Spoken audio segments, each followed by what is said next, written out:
आज के मुख्य समाचार। जनता परेशान, सरकार एक अहंकारी राजा की छवि चमकाने के लिए अरबों रुपए फूंक रही। 5G स्पेक्ट्रम की नीलामी पूरी, सरकार को मिले 1.5 लाख करोड़, जल्द सेवा शुरू होगी। महंगाई पर चर्चा के बीच लाखों की कीमत बैग छुपा रही थी महुआ मोइत्रा। बिहार में मानसून की रफ्तार पकड़ने की संभावना बढ़ गई, मौसम विभाग का अनुमान। मुंबई, कांग्रेस के पूर्व अध्यक्ष राहुल गांधी ने संसद में सत्तापक्ष की ओर से महंगाई होने की बात को खारिज किए जाने को लेकर केंद्र सरकार पर जमकर निशाना साधा। उन्होंने आरोप लगाया कि देश की जनता परेशान है, लेकिन सरकार एक अहंकारी राजा की छवि चमकाने के लिए अरबों रुपए फूंक रही है। उन्होंने आरोप लगाया कि देश की जनता परेशान है, लेकिन सरकार एक अहंकारी राजा की छवि चमकाने के लिए अरबों रुपए फूंक रही है।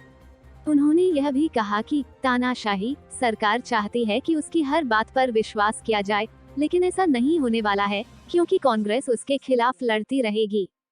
राहुल गांधी ने जनता को संबोधित करते हुए एक फेसबुक पोस्ट में कहा, खुद को अकेला मत समझना, कांग्रेस आपकी आवाज है और आप कांग्रेस की ताकत।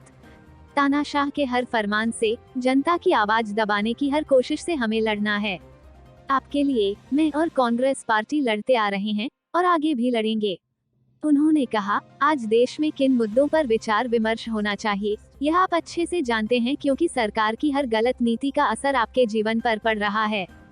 कांग्रेस नेता ने कहा, संसद के इस मानसून सत्र में हम सरकार से जनता के सवालों के जवाब मांगना चाह रहे थे, लेकिन आप सब ने देखा कि कैसे सरकार ने विपक्ष के लोगों को निलंबित करवाया, हमारे द्वारा विरोध करने पर हमें गिरफ्तार करवाया, सदन स्थगित करवाया, और कल जब चर्चा हुई भी तो सरकार ने साफ कहा कि महंगाई जैसी कोई समस्या है ही नहीं। उन्होंने दावा किया, देश बेरोजगारी की महामारी से जूझ रहा है, करोड़ों परिवारों के पास स्थिर आय का कोई साधन नहीं बचा, लेकिन सरकार सिर्फ एक अहंकारी राजा की छवि चमकाने में अरबों रुपए फूंक रही है। राहुल गांधी ने कहा, महंगाई और गब्बर सिंह टैक्स आम आदमी की आय पर सीधा प्रहार है। आज की वास्तविकता यह है कि आम इंसान अपने सपनों के लिए नहीं बल्कि 2 वक्त की रोटी के लिए संघर्ष कर रहा है। उन्होंने कहा, यह सरकार चाहती है कि आप बिना सवाल किए तानाशाह की हर बात को स्वीकार करें। मैं आप सबको विश्वास दिलाता हूँ, इनसे डरने की और तानाशाही सहने की जरूरत नहीं है। ये डरपोक हैं, आपकी ताकत और एकता से डरते हैं, इसलिए उस पर लगातार हमला कर रहे हैं। अगर आप एकजुट होकर इनका सामना करोगे तो ये डर जाएंगे। कांग्रेस नेता ने कहा, मेरा आपसे वादा है, न हम डरेंगे और न इन्हें डराने देंगे। मुंबई, 5G के स्पेक्ट्रम की नीलामी का काम संचार मंत्रालय की देखरेख में चल रहा था। इसमें मानकों के आधार पर 4 प्रमुख कंपनियों का चयन किया गया था। आज सोमवार को ये नीलामी पूरी हुई और सरकार को उम्मीद से अधिक सफलता मिली।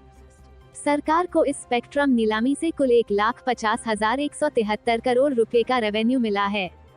नीलामी से पहले संचार मंत्रालय ने 5G स्पेक्ट्रम की क्षमता का पूरा इस्तेमाल करने के लिए इंफ्रास्ट्रक्चर आदि को लेकर कुछ मानक बनाए थे और इन मानकों के आधार पर कंपनियों से दावेदारी पेश करने को कहा था। जिन कंपनियों ने 5G स्पेक्ट्रम की नीलामी में शामिल होने के लिए अपनी दावेदारी पेश की थी, उनमें से सिर्फ 4 कंपनियों को मंत्रालय ने शॉर्टलिस्ट किया। इन कंपनियों में रिलायंस जियो, अदानी कम्युनिकेशंस, भारती एयरटेल और वोडाफोन शामिल हैं। 7 दिनों तक चली 5G स्पेक्ट्रम की नीलामी से सरकार को अडानी कम्युनिकेशन से 212 करोड़ रुपए मिले। भारती एयरटेल ग्रुप से 43,084 करोड़ रुपए मिले, रिलायंस जियो से 88,078 करोड़ रुपए मिले और वोडाफोन से 18,799 करोड़ रुपए मिले हैं। ये भुगतान कंपनियां तय किश्तों में चुकाएंगी। संचार मंत्री अश्विनी वैष्णव ने एबीपी न्यूज को बताया कि अक्टूबर अंत तक कंपनियां अपना टावर वगैरह का जरूरी इंफ्रास्ट्रक्चर लगा लेंगी और उसके तुरंत बाद यानी नवंबर में देश में 5G शुरू हो जाएगा। शुरू में चुनिंदा शहरों में 5G की शुरुआत होगी, लेकिन तेजी से शहरों की संख्या बढ़ेगी और अगले 2.5 साल में देश भर में आम आदमी 5G इस्तेमाल कर सकेगा। देश में 5G इंटरनेट सेवा का इंतजार बेसब्री से हो रहा है। दरअसल 5G इंटरनेट सेवा मौजूदा 4G से करीब 10 गुना ज्यादा तेज है। अभी 4G से जो वीडियो 1 घंटे में डाउनलोड होता है वो 5G से महज 50 सेकंड में ही डाउनलोड हो जाया करेगा। अश्विनी वैष्णव ने कहा कि 5G में हम विश्व के स्तर से कुछ बेहतर रहेंगे और 6G में हमें लीड लेना है। ये प्रधानमंत्री नरेंद्र मोदी जी का हम लोगों को निर्देश है जिसे हम पूरा करेंगे, लेकिन साथ में 4G को भी बेहतर करना है। अगले साल जून जुलाई तक भारत का 5G का इंफ्रास्ट्रक्चर विश्व में सबसे बेहतर स्तर को प्राप्त कर लेगा। नई दिल्ली, महुआ मोइत्रा द्वारा अपना बैग छुपाने का वीडियो सोशल मीडिया पर वायरल हो गया, जिसमें कई नेटिजन्स पूछ रहे थे कि मूल्य वृद्धि के मुद्दे पर सरकार को घेरने वाली तृणमूल सांसद इतना महंगा हैंडबैग कैसे ले जा सकती है। तृणमूल कांग्रेस की सांसद महुआ मोइत्रा को सोमवार को लोकसभा में पुरस्कार वृद्धि और महंगाई पर चर्चा के दौरान कथित तौर पर अपना लुई वेटन बैग छिपाते हुए देखा गया। जब तृणमूल के काकोली घोष दस्तीदार महंगाई पर बोल रही थी तो उनके बगल में बैठी मोइत्रा अपने बगल वाली सीट से अपना बैग टेबल के नीचे अपने पैरों के पास ले जाते हुए कैमरे में कैद हो गईं। रिपोर्ट्स बताती हैं कि यह लुई वेटन बैग था जिसकी कीमत 1.5 लाख रुपए से अधिक थी। मोइत्रा द्वारा अपना बैग छुपाने का वीडियो सोशल मीडिया पर वायरल हो गया, जिसमें कई नेटिजन्स पूछ रहे थे कि मूल्य वृद्धि के मुद्दे पर सरकार को घेरने वाली तृणमूल सांसद इतना महंगा हैंडबैग कैसे ले जा सकती है। मॉनसून सत्र की शुरुआत से ही विपक्षी दल महंगाई और अन्य मुद्दों को लेकर सरकार पर निशाना साधते रहे हैं। लगातार हंगामे के बाद सरकार महंगाई के मुद्दे पर सोमवार को लोकसभा में और मंगलवार को राज्यसभा में चर्चा करने को तैयार हो गई। वायरल हो रहे वीडियो में जब टीएमसी की काकोली अपनी बारी पर बोलने के लिए खड़ी होती हैं तो उनके बगल में बैठी महुआ मोइत्रा अपना बैग उठाती हैं जो लुई वेटन का माना जाता है, उसे अपने पैरों के पास रखती हैं। ये क्लिप तुरंत वायरल हो गया क्योंकि लोगों ने सोचा कि कैसे तृणमूल कांग्रेस पार्टी का एक प्रतिनिधि जो महंगाई को लेकर केंद्र को निशाना बना रहा है, संसद में इतना महंगा हैंडबैग ले जा रहा है। फैशन ब्लॉग और वेबसाइटों के अनुसार मोइत्रा के ब्रांडेड हैंडबैग की कीमत लगभग 1.6 लाख रुपए है। पटना, दक्षिण पश्चिम मानसून के बिहार में एक बार फिर से रफ्तार पकड़ने की संभावना बढ़ गई है। भारतीय मौसम विभाग के ताज़ा पूर्वानुमान से ऐसा ही लग रहा है कि बिहार में तेज बारिश होने की संभावना जताई है। प्रदेश में कहीं कहीं भारी बारिश होने के भी आसार हैं। सोमवार को भी राज्य के कई हिस्सों में बारिश हुई, कहीं तेज तो कहीं मध्यम बारिश रिकॉर्ड की गई। बिहार में अच्छी बारिश न होने के कारण खेतीबाड़ी से जुड़ी गतिविधियों पर भी व्यापक प्रभाव पड़ा है।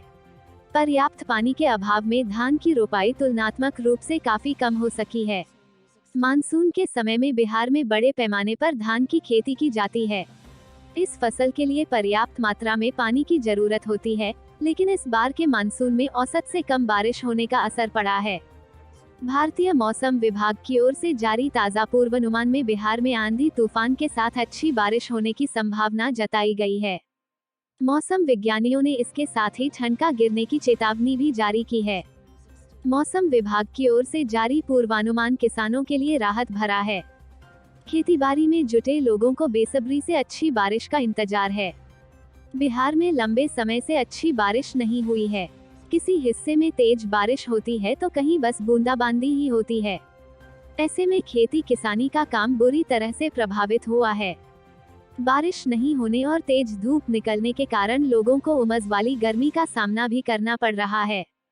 खासकर दिन के समय में प्रदेश के कई हिस्सों में तेज धूप निकलने से गर्मी का प्रकोप बढ़ गया है। बिहार में अभी तक औसत सामान्य बारिश नहीं हुई है। इससे खेतीबाड़ी से जुड़ी गतिविधियों पर प्रतिकूल असर पड़ा है। ऐसे में मौसम विभाग का ताज़ा पूर्वानुमान किसानों को राहत पहुंचाने वाला है। यदि अभी से भी अच्छी बारिश होती है तो धान रोपाई के रकबे में वृद्धि हो सकती है। बारिश न होने की स्थिति में कृषि का काम बुरी तरह से प्रभावित हो सकता है। Bureau report, Mumbai.